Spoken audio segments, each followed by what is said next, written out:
હવે દુકાળ પડ્યો. એક નવી વાત આપણે કરી દઉં સાહેબ કે ઉગાનું સમર્પણ કર્યા પછી દેવાજ બોદર આ એક બારોટજી મને વાત કર્યો કે દેવાજ બોદર જ્યાં જાય ને ત્યાં બધા એમ કે સમાજ તો એમ જ કે ને કે હારું થયું દુશ્મનને આપી દીધો, આપણે શું કામ રાજની હારે વેર કરવા જોઈએ. દેવાજ બોદર સાંભળે બધા એમ જ કે. એમાં એક ગામડે એક ડાયરામાં એક 21 વર્ષનો જુવાન બેઠેલો, એને કોઈ અસર જ ન થઈ સાહેબ. બધા બાકી હા હોકારા કરે પણ આ એમ ન બેઠો. દેવાજ બોદરનો જીવ મજો મજા આવે સાહેબ. આ બહુ નવી વાત છે. એટલે કહું કેમાં બોલતો નથી, આ જુવાની રેખા બદલતી નથી, આમ તેમ. હા બધાય મારા વખાણ કરે. દાખલા તરીકે એક જણો એમનો બેહે તો મને ન ગમે, એ સહજ છે ને. દેવાજ બોદરને એમ થયું કે કેમ છે, નોખો બોલાયો સાહેબ. જુવાન આવતા કયું ગામ? ફલાણું ગામ. નામ? ફલાણું નામ. કેમ બોલતો? હું બોલવાનું હોય દેવાજભાઈ? બોલવાનું શું હોય? પણ કેમ આ તને કઈ વાત નથી ગમતી?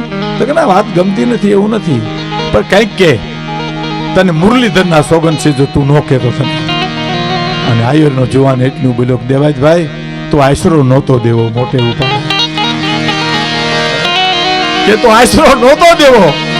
અને દેવાજ બોદરે કીધું હાલ મારી હારે લઈ ગયા. જો રમે કોણ છે? ઈ નવગણ છે, ગયો ઈ તો મારો ઉગો છે. પણ તારા જેવો મરદ મને આવું સાચું નો કેત ને તો મારી શમશાનમાં રાખ ઠરત નહીં કોઈ દી. દેવાજ બોદર કે એની હારે જહાલના લગ્ન કર્યા સાસતિયા સાથે સાહેબ. એની હારે અને પછી દુકાળે સામત, સામત એનું નામ, સામતની હારે લગ્ન કર્યા. અને પછી દુકાળ પડ્યો અને માલધારી ગયા સિંધમાં. અને જોગમાયા હતી સાહેબ, જાહલ જગદંબા હતી. જાહલના સામે સુમરાથી જોઈ જ ન શકાય. આ તો બધી વાર્તાઓ છે. જોગમાયા હતી સાહેબ. સિંધના સુમરાને એમ કીધું 6 મહિનાનું મારા વ્રત છે માતાજીનું. અને રૂપના આભરણ હતા છે. અમે કનુભાઈ બારોટ આપણે પોરબંદર ગાતા કે સિંધનો સુમારો રે ગાઈ જયો રે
વ્રત. અને એક દી માતાજી ખોડિયારની ઉપાસના કરે જાહલ, અને અસ્તિત્વ આવે જોયું. આ ખોડિયારને પ્રાર્થના કરે કે હે માં હવે તો મુદત વહી જાય છે. માં ગાવા ગાવા જીના જીના હાથે જાહલ પ્રાર્થના કરે છે.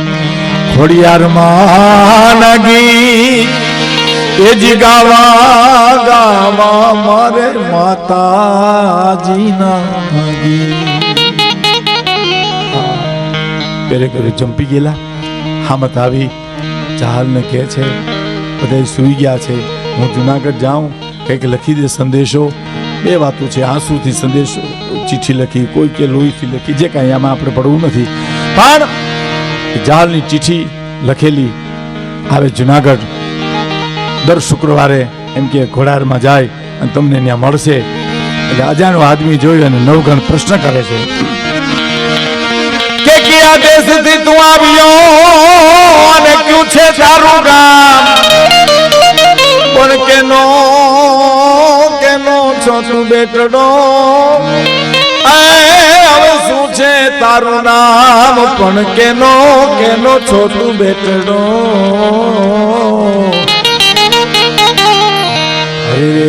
હવે શું છે તારું નામ ક્યાંથી આવો છો ભાઈ કયું ગામ કોણ છો જવાબ આપે હે ક્યાં જાણે સિંધુ માંથી હું આવ્યો અને હોરઠ મારો દેશ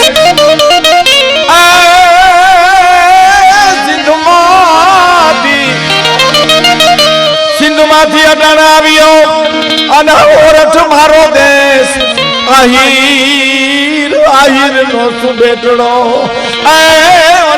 મત મારું નામ પણ આહીર આહીર નો બેટડો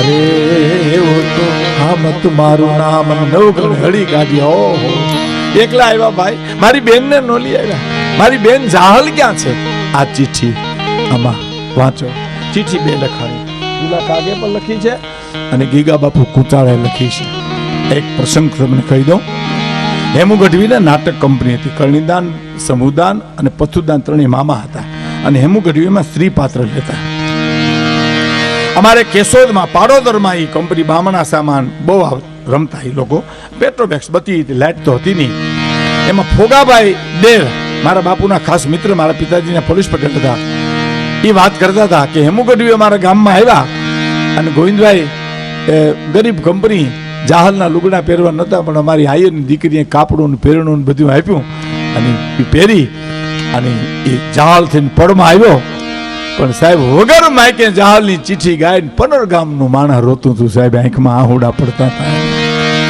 હતા કારણ હેમુ ગઢવી મટી જાય અને જાહલમાં ઓતપ્રોત થાય ત્યાં આંસુ આવી શકે સાહેબ પરકાયા પ્રવેશ જેને કહેવાય સાહેબ પરકાયા પ્રવેશ આ ઉપેન્દ્ર ત્રિવેદી છે ને એ નવગણનું શૂટિંગ હતું અને સોમનાથ શૂટિંગ કરવા આવ્યા તો બાયુ ચારણની આયરની બાયુ બધી ગામડાની બાયુ કે અમારે હોરસના ધણીના મીઠડા લેવા દુખણા લેવા છે ત્યાં ઉપેન્દ્રભાઈ આમ નવગણના પાત્રમાં હતા ત્યાં હું કે હું આમ ભીખુદાનભાઈ નમો ને તો બાયુ કે નહીં અમારો હોરસનો રાહ નમે નહીં હા અમે લાંબા કરીને તમારા દુખણા લઈશું અને એ ઉપેન્દ્રભાઈ ગુજરી ગયા પેલા મને રામભાઈ રતનપર વાળા ગઢવીને ઘીરે અમે મળ્યા અને સાહેબ એને વાત કરી મને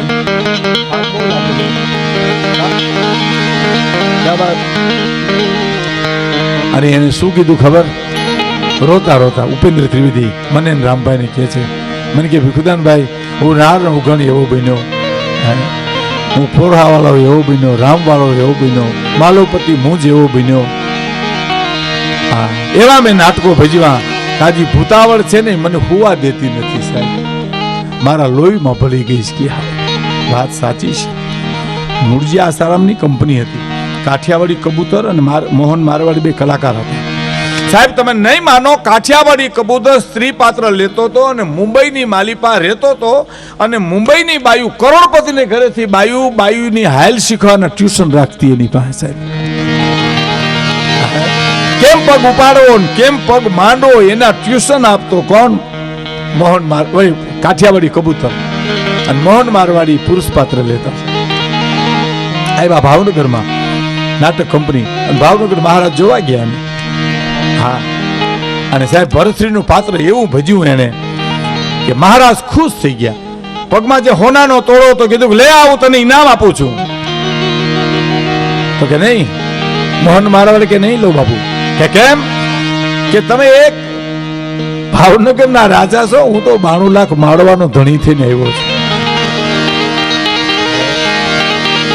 તમારું દાન લાવ તો વે ભજ્યો ન કહેવાય લેજવો કહેવાય કે તું કલાકાર કે કલાકાર ખરો બાપુ પોશાક ઉતારી 5 વાર પગમાં પડી જાવ પટાણ ભરતશ્રીનો સિરતાજ મારી માથે છે હે અને હું મારા અનુભવની એક વાત કરું 12-13 વર્ષ પહેલા ગુજરીયા પાસે ઉમરાળા અમે ભોવાયા જોવા ગયા ભોવાઈ હતી ને કાલે ભોવાયા જોવા ગયા અને જોગીદાસ ખુમાણનું નામ ભોવાઈ હતી સાહેબ જોગીદાસ ખુમાણ પડમાં આવ્યો આખી રાત અમે જોયું એ હવાર સુધી અને બાયુ સામે નજર નહોતી કરી સાહેબ એ ભોવાયા કલાકાર સાહેબ આવી એની ઓતપ્રોત પાત્રની હારી સાહેબ હું ભરતરીનો સિદ્ધાર્થ છે મારી